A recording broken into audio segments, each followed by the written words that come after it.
নমস্কাৰ এএলএ লাইভলৈ মই দৰ্শনা বৰাই আপোনালোক সকলোকে স্বাগতম জনাইছো অসম বিধানসভাৰ ৰূপান্তৰৰ যাত্ৰাত এটা নতুন মাত্ৰা প্ৰদান কৰি বৃহস্পতিবাৰে মুখ্যমন্ত্ৰী ডক্টৰ হিমন্ত বিশ্ব শৰ্মাই অধ্যক্ষ শ্ৰী বিশ্বজিৎ দৈমাৰীৰ উপস্থিতিত অসমৰ সমৃদ্ধিশালী ঐতিহ্যৰ স্বাক্ষৰ বহন কৰা এটা একক শিলাস্তম্ভ আৰু কেইবাটাও তথ্য প্ৰযুক্তি সম্বলিত ব্যৱস্থাৰ শুভ উদ্বোধন কৰে মুখ্যমন্ত্ৰী ডক্টৰ হিমন্ত বিশ্ব শৰ্মাই অসম বিধানসভা চৌহদত বৃহস্পতিবাৰে বিয়লি নতুনকৈ নিৰ্মাণ কৰা নিৰ্দেশনা তথা নিয়ন্ত্ৰণ কক্ষ এটা অসম বিধানসভাৰ নতুন ভৱনৰ কেফেটেৰিয়া ডিজিটেল কৰিডৰ স্মাৰ্ট খুঁটা আৰু বিধানসভাৰ নতুন ভৱনৰ মূল প্ৰৱেশদ্বাৰৰ কাষত স্থাপন কৰা প্ৰাচীন অসমৰ বালিয়া পাথৰৰ একক স্তম্ভ এটা উদ্বোধন কৰে উদ্বোধনী অনুষ্ঠানৰ আৰম্ভণিতে অসম বিধানসভাৰ অধ্যক্ষ শ্ৰী বিশ্বজিৎ দৈমাৰীয়ে আদৰণি ভাষণ দিয়ে অধ্যক্ষ শ্ৰী দৈমাৰীয়ে তেওঁৰ ভাষণত অসম বিধানসভাত অসমৰ ঐতিহ্য সংৰক্ষণৰ বাবে লোৱা পদক্ষেপৰ বিষয়ে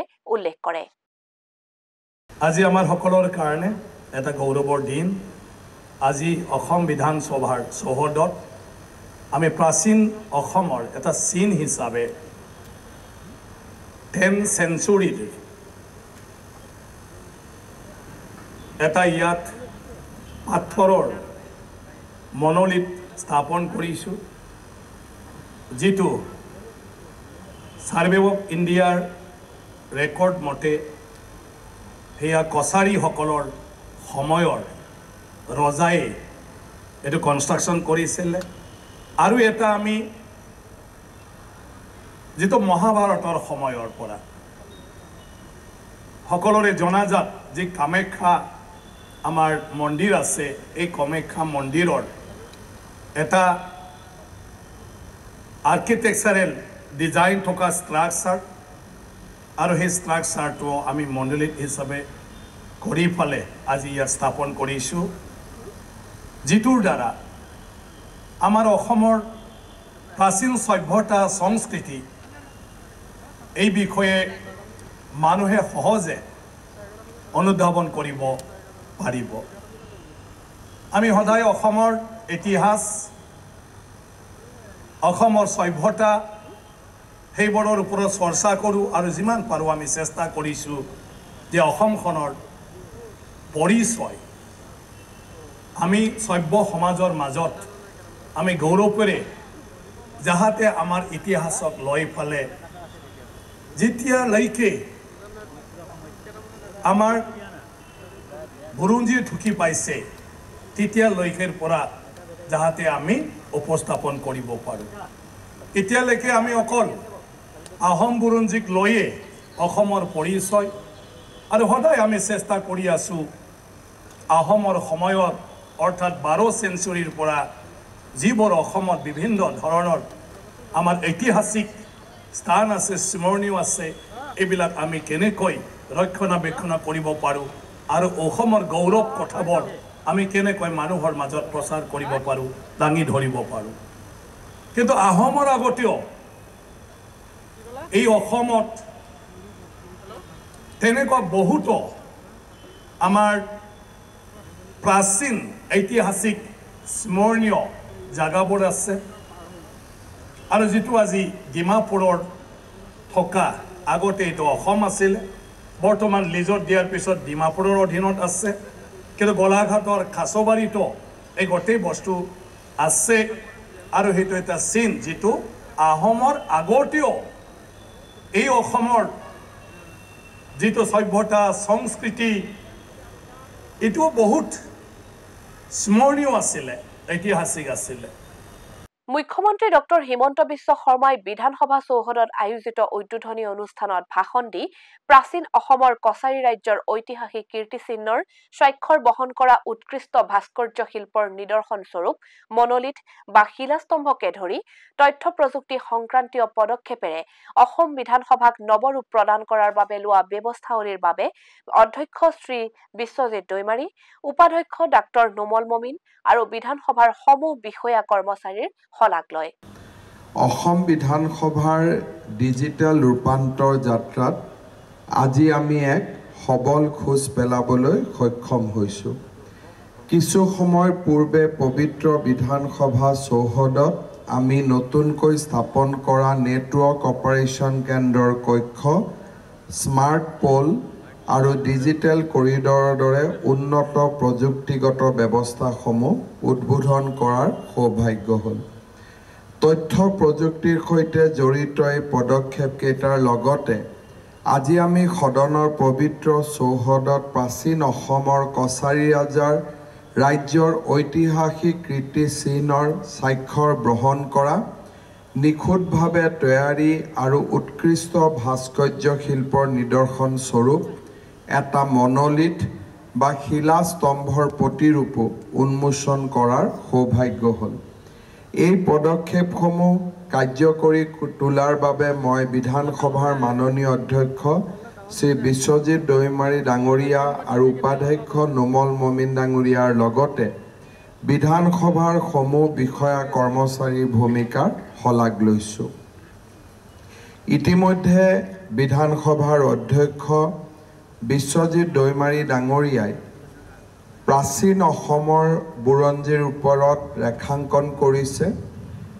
অসমৰ সাংস্কৃতিক দৃশ্যপটত জনজাতীয় লোকসকলৰ কলা কৃষ্টি সংস্কৃতিয়ে সদায় এক গুৰুত্বপূৰ্ণ স্থান দখল কৰি আহিছে। আমাৰ অঞ্চলৰ গৌৰৱময় ইতিহাস আৰু ইয়াৰ প্ৰাণৱন্ত সাংস্কৃতিক প্ৰকাশভংগীৰ জৰিয়তে দৃশ্যমান হৈ আহিছে।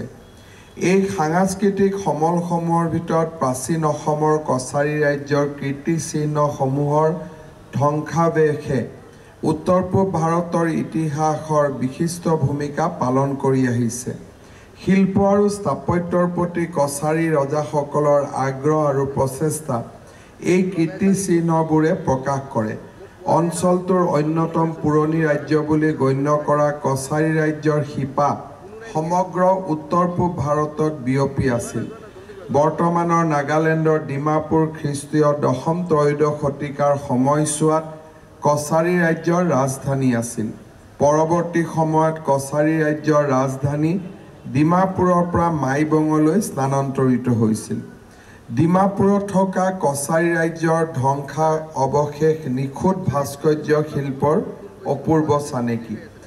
এই ধ্বংসাৱশেষ থকা ৰাজবাৰী পূৰ্বতে 3খন দেৱাল আৰু ধনশিৰি নদীৰে সুৰক্ষিত আছিল। বৰ্তমান দেৱাল 3খনৰ অস্তিত্ব নাই যদিও ৰাজবাৰীৰ পূব দিশৰ প্ৰৱেশ পথে এতিয়াও ডিমাপুৰৰ ঐতিহাসিক তাৎপৰ্য প্ৰতিফলিত কৰে। কছাৰী ৰাজ্যৰ ধ্বংসাৱশেষ 3টা সমান্তৰাল শাৰীত প্ৰায় 100টা শিলৰ খুঁটা আছে। এই মনোলিথ বা একক শিল্পৰ স্তম্ভবোৰ বালিচহীয়া শিলৰ পৰা খোদিত কৰা হৈছে। একাংশ বুৰঞ্জীবিদৰ মতে এই শিলাস্তম্ভবোৰ মহাদেৱ শিৱৰ সন্মানত নিৰ্মাণ কৰা হৈছিল। আন বুৰঞ্জীবিদৰ মতে ৰাজবাৰী আছিল বিশিষ্ট কছাৰী ব্যক্তিসকলৰ সমাধিস্থল। ভিন্ন আখ্যান স্বত্বেও এই একক শিল্পকলাক কছাৰী ৰাজ্যৰ বিজয় কীৰ্তিচিহ্ন হিচাপে গণ্য কৰা হয়। ডিমাপুৰৰ কছাৰী ৰাজ্যৰ ধ্বংসাৱশেষে খ্ৰীষ্টীয় 10ম শতিকাৰ ইতিহাসৰ এক গুৰুত্বপূৰ্ণ সময়ছোৱাৰ প্ৰতিফলন ঘটায়। একক শিলাখণ্ডত খোদিত আকৃতি আৰু আৰ্হিবোৰে কছাৰী ৰজাসকলৰ তীক্ষ্ণ কলাত্মক আগ্ৰহ চিত্ৰিত কৰিছে। সম্প্ৰতি এই কালজয়ী গাঁথনিবোৰ উত্তৰ পূব ভাৰতৰ গৌৰৱময় অতীতৰ সাক্ষী হিচাপে থিয় দিছে। অসম বিধানসভাৰ মজিয়াত এই মনোলিথৰ প্ৰতিৰূপ উন্মোচন কৰিবলৈ পাই সঁচাকৈ আমি আনন্দিত হৈছোঁ। এই পদক্ষেপে জনজাতীয় কৃষ্টি সংস্কৃতি আৰু ঐতিহ্যৰ সংৰক্ষণ তথা প্ৰসাৰ সাধনৰ দিশত এক অতি গুৰুত্বপূৰ্ণ পদক্ষেপ হিচাপে সদায় চিহ্নিত হৈ ৰ'ব। জনজাতীয় কৃষ্টি সংস্কৃতি সংৰক্ষণৰ বাবে আমি নিৰন্তৰ প্ৰয়াস চলাই আহিছোঁ। আমাৰ চৰকাৰে গুৱাহাটীৰ হেঙেৰাবাৰীত নিৰ্মাণ কৰা অমৃত উদ্যানত অসমৰ মহান জনজাতীয় স্বাধীনতা সংগ্ৰামী ডিমাচা জাতিৰ স্বাভিমান সম্বোধন ভাংলোৰ উপৰিও উত্তৰ পূৰ্ব অঞ্চলৰ জনজাতীয় সমাজৰ আন 7 গৰাকী স্বনামধন্য স্বাধীনতা সংগ্ৰামী ক্ৰমে নাগালেণ্ডৰ ৰাণী গাইডালু, মণিপুৰৰ বীৰ টিকেন্দ্ৰ সিং, ত্ৰিপুৰাৰ বিদ্ৰোহী ৰতনমণি ৰিয়াং, ছিকিমৰ হেলেন লেপচা, মেঘালয়ৰ ইউ তীৰত সিং CM, মিজোৰামৰ ৰাণী ৰয়পুইলিয়ানী, অৰুণাচল প্ৰদেশৰ মজে ৰিবাৰ প্ৰতিমূৰ্তি স্থাপন কৰা হৈছে। ইয়াৰ উপৰিও জনজাতীয় সংস্কৃতি, পৰম্পৰা আৰু ধৰ্মীয় বিশ্বাসৰ সংৰক্ষণ তথা প্ৰসাৰৰ দিশত কাম কৰিবলৈ আমাৰ চৰকাৰে ৰাজ্যত প্ৰথমবাৰৰ বাবে খিলঞ্জীয়া আৰু জনজাতীয় বিশ্বাস আৰু সংস্কৃতি বিভাগ স্থাপন কৰিছে। মই ভাবোঁ আজি বিধানসভাত ডিজিটেল কৰ্মৰাজিৰ পৰা আমাৰ ঐতিহ্যলৈকে ইয়াক আধুনিকতা আৰু আমাৰ পৰম্পৰা ঐতিহ্য দুয়োটাকে বহন কৰাৰ এক প্ৰচেষ্টা চলোৱা হৈছে। মই বিধানসভাৰ অধ্যক্ষ ডাঙৰীয়াক অভিনন্দন জনাইছোঁ আৰু আশা কৰোঁ এনেধৰণৰ ব্যৱস্থাসমূহে অসমৰ পুৰণি ইতিহাসলৈ আমাক ঘূৰি যাবলৈ প্ৰেৰণা যোগাব। পুৰণি ইতিহাসৰ অধ্যয়নে আৰু পুৰণি আমাৰ ইতিহাস সংস্কৃতিৰ উদ্ধাৰৰ অবিৰত প্ৰয়াসে আমাৰ জাতিক এক ঐতিহ্যবান আৰু সংস্কৃতিবান জাতিলৈ পৰিণত কৰিব। এই সুযোগতে অসমীয়া ভাষাৰ চতুৰ্দশ শতিকাতে আৰম্ভণি সম্পৰ্কে অসম চৰকাৰে প্ৰস্তুত কৰা অতি সুন্দৰ দলিলৰ পৰিপ্ৰেক্ষিতত প্ৰধানমন্ত্ৰী নৰেন্দ্ৰ মোদী ডাঙৰীয়াই অসমীয়াক ধ্ৰুপদী ভাষাৰ যি সন্মান আগবঢ়ালে, সি আমাৰ এই যি প্ৰচেষ্টা, সেই প্ৰচেষ্টাক আৰু এখোজ আগুৱাই লৈ গ'ল। এই সময়ছোৱাৰ ভিতৰতে আমি চৰাইদেউ মৈদামক বিশ্ব ঐতিহ্যৰ স্থানলৈ লৈ যাব পাৰিলোঁ। অসমৰ বিহুক আমি নতুন ৰূপত বিশ্বৰ দৰবাৰত প্ৰতিষ্ঠা কৰিব পাৰিলোঁ আৰু অহা 24 ফেব্ৰুৱাৰীত ঝুমুৰ নৃত্যকো আমি আন্তঃৰাষ্ট্ৰীয় পৰ্যায়লৈ লৈ যোৱাৰ বাবে এক বিশেষ পদক্ষেপ আমি হাতত লৈছোঁ। মই ভাবোঁ এনেধৰণৰ প্ৰচেষ্টাসমূহে অসমক এটা সংস্কৃতিবান প্ৰদেশ আৰু অসমীয়াক এটা সংস্কৃতিবান জাতিলৈ ৰূপান্তৰ কৰিব। উদ্বোধনী অনুষ্ঠানত বিধানসভাৰ উপাধ্যক্ষ ডাক্তৰ নোমল মমিন, সংসদীয় পৰিক্ৰমা মন্ত্ৰী শ্ৰী পীযুষ হাজৰিকা, শিক্ষামন্ত্ৰী ডাক্তৰ ৰণোজ পেগু, ৰাজহ মন্ত্ৰী শ্ৰী যোগেন মোহন, বস্ত্ৰশিল্প মন্ত্ৰী শ্ৰী ইউজি ব্ৰহ্ম, চাহ জনজাতি কল্যাণ মন্ত্ৰী শ্ৰী সঞ্জয় কিষাণ, শক্তি মন্ত্ৰী শ্ৰী নন্দিতা গাৰ্লোচা, BTCৰ অধ্যক্ষ শ্ৰী কাতিৰাম বড়ো, কেইবাগৰাকীও বিধায়ক আৰু আন ভালেসংখ্যক বিশিষ্ট ব্যক্তি উপস্থিত থাকে। উদ্বোধনী অনুষ্ঠানত এক মনোমোহা সাংস্কৃতিক অনুষ্ঠানৰো আয়োজন কৰা হয়। সত্ৰীয়া নৃত্য আৰু বড়ো, ডিমাচা, সোণোৱাল কছাৰী, নেপালী আদি বিভিন্ন জনগোষ্ঠীয় নৃত্য এই অনুষ্ঠানত পৰিৱেশন কৰা হয়। বিধানসভাৰ অধ্যক্ষ শ্ৰী বিশ্বজিৎ দৈমাৰীয়ে ঐতিহাসিক স্মাৰকসমূহ লোকচক্ষুৰ সন্মুখলৈ অনাৰ বাবে লোৱা পদক্ষেপ আৰু এই অনুষ্ঠান সম্পৰ্কত ALA লাইভৰ আগত এইদৰে কয়। হয়, আমাৰ মুখ্যমন্ত্ৰী ডাঙৰীয়াই বিচাৰিছে যে আমাৰ বিধানসভা এনেকুৱা হওক য'ত অহাৰ লগে লগে অসমৰ আমাৰ কলা সংস্কৃতি বিষয়ে আমাৰ ঐতিহ্য, আমাৰ সভ্যতা সংস্কৃতি এই গোটেইবোৰ ৰিফ্লেক্ট হওক আৰু সেইটো অহাৰ লগে লগে সেইবোৰ দেখা পাওক, জানক। আৰু সেইটোৰ কাৰণে অসম বিধানসভাই আমি এটা সিদ্ধান্ত লৈছোঁ যে আমাৰ অসমৰ যি ইতিহাস আছে, ৰামায়ণ মহাভাৰত আৰু তাতকৈও যদি আগৰ কিবা আছে আৰু বৰ্তমানলৈকে যিমান যি আছে আহোমৰ দিনলৈকে বা বিভিন্ন জাতি জনগোষ্ঠীৰ দিনলৈকে যিবিলাক ঐতিহ্য সমৃদ্ধ বস্তুবিলাক ক'বাত নহয় ক'বাত স্কাল্পচাৰ হিচাপে হওক, মনোলিথ হিচাপে হওক, সেইবোৰৰ আমি বস্তুটো আনিব নোৱাৰিলেও যাতে ফটোটো ইয়াত আমি গেলাৰী কৰি থ'ব পাৰোঁ আৰু সেই বিষয়ে অলপ আমি ডিছক্ৰিপশ্যন মানে দিব পাৰোঁ যে সেইটো অসমৰ কেতিয়া কোনটো যুগত মানে কোনে সেইটো কৰিছিলে তো এইটোৰ দ্বাৰা আমাৰ অসমৰ সভ্যতা সংস্কৃতি আমাৰ সকলো মানে যি ৰিচ এটা মানে আমি কালচাৰ মানে আছিলে সেইবিলাক মানুহে জানিব পাৰিব আৰু প্ৰথম পদক্ষেপ হিচাপে অলৰেডি বিধানসভাত আমি কিছুমান বস্তু কৰিছোঁ আৰু আজি আমি মূলতঃ 10th centuryৰ আৰু ইয়াতকৈ আগত মহাভাৰতৰ সময়ৰ আমাৰ কামাখ্যাৰ এটা মানে ষ্ট্ৰাকচাৰ য'ত আৰ্কিটেকচাৰেল ডিজাইন আছে আৰু যেটো আজি অসমৰ মহিলাসকলে শিপিনীসকলে কাপোৰত সদায় মানে তুলে মানে হেতুৰ এটা মানে চিন হিচাপে আৰু মনলিত আমি পাথৰত এইটো কৰিছোঁ এটাতো হল কছাৰী কিংডমৰ সময়ত বুলি কয় হেতু আৰ্কিঅলজিক্যাল ডিপাৰ্টমেণ্টে যেটো মানে প্ৰকাশ কৰিছে ডিমাপুৰৰ ইয়াৰ এটা মানে সিম্বলিক হিচাপে এটা তাত মনলিত পাথৰৰ আমি বনাই পালে আজি স্থাপন কৰিছোঁ আজি অসম বিধানসভাত আহাৰ লগে লগে হেতু দেখা পোৱাৰ পিছত এই বিষয়ে মানুহে অৱগত হ'ব যে আহোমৰ আগত কছাৰীৰ সময়ত ইয়াৰ আগত মহাভাৰত আৰু ৰামায়ণৰ আগতে যে অসমত কিবা এটা আছে অসমৰ কালচাৰটো জানিব অসমৰ কালচাৰটো উদ্বোধনী অনুষ্ঠানত ভূটানৰ কাৰ্যবাহী সদস্য নৰবু ৱাগৰিও উপস্থিত থাকে সুবুৰীয়া দেশখনৰ কাৰ্যবাহী সদস্যগৰাকীয়ে এএলএ লাইভৰ আগত এইদৰে কয় My name is Norbongdi and I have been invited by the speaker, the Biswajit Daimari. So before I was working as a General Secretary of Bhutan Indian Friendship Association about 20 years and now I'm working as a executive member of the BIFA in Thimphu because before I was here just near to Guwahati about 100 kilometers there.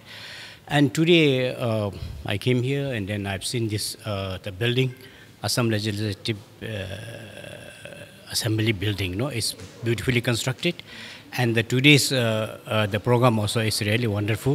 Dances and all types of dance were there, and then the environment is really good. I love it. That's all. About the monolith, sir, what do you want to say? About the monolith. Yeah, it is wonderful, because I was just yesterday I was talking to the speaker. What is the meaning of that monolith actually? And it's a broken piece, true size, and then the other one actually, what does it describe? And he says it's maybe ancient stone, or people used to. I think maybe the civilization has taken place, and then they must have carved that on the stone. Now, this is also the speaker's wonderful job, that because he has installed here in front of the gate, and it's very good because he has taken all the initiative to bring this stone here. I think he must have carved outside, not in Assam also, or I don't know, but exactly. And then I think that will remain 100 years, and it's really wonderful.